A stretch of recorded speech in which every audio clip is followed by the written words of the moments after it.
everybody, it's Amalia from Cool Cakes and Crafts with Amalia, and I'm here today with the not too shabby Grow Happy Thoughts Stamp and Die of the Month. This is a beautiful set of really simply drawn florals that are really easy to color, and I enjoyed playing with them very much. I'm going to make two cards today, and for the first one I want to use this watercolored panel that I made. I had it from another project and I want to use it and just to see how it turned out. I like working with mixed media and I like experimenting just to see what I can and can't do. So I'm going to stamp on this heavy duty watercolor paper and let's see how it turns out.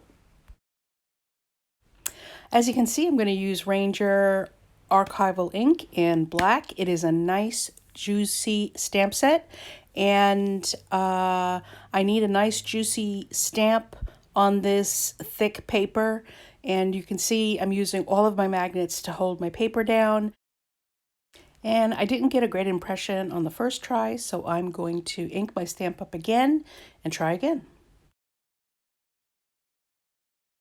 And I'm going to have to ink up the stamp again and try again. This is watercolor paper. This is not meant for ink. This is meant for water and pigment.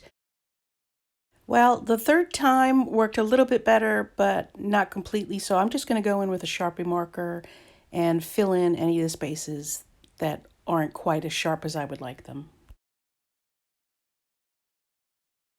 I got my image colored in with some gel pens. I just did some simple coloring. And now I'm using forest moss and mowed lawn to create the grassy area where my flowers are. And as you can see from the test piece on the left-hand side, I tested it out first on some paper just to see if I could get the right color tone. I didn't have the exact green that I wanted to use. And so I covered it first with the mowed lawn. And when I was happy with the coverage on that, I grabbed another blender and went ahead and used that to make it a deeper kind of green color. I wanted the color of the grass to match the same sort of tone of the sky as a whole. So, success. What do you think? Leave a comment below. I'm going back over it just to get a little bit of a deeper hue on the mound, the top of the mound where the flowers are.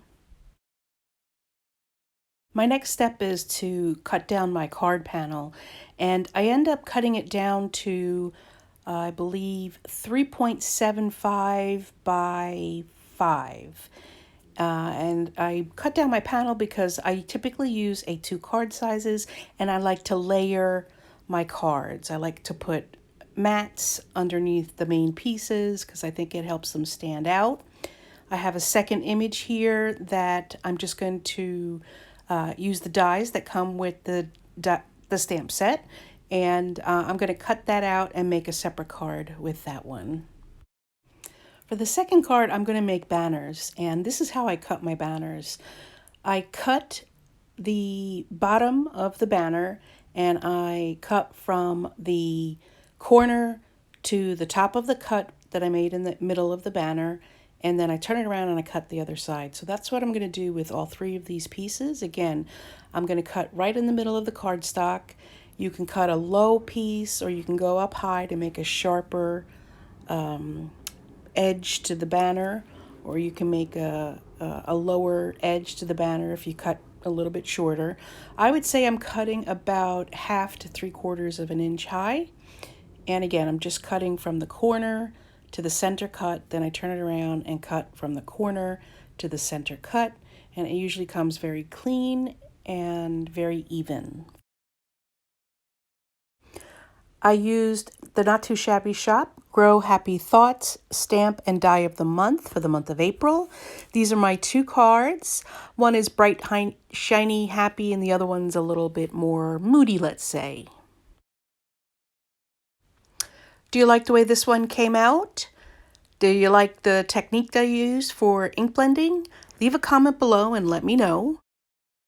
The pattern paper I used on these two cards is Spring Gingham from the Not Too Shabby Shop. I love this paper pad and it goes so nicely with this stamp set.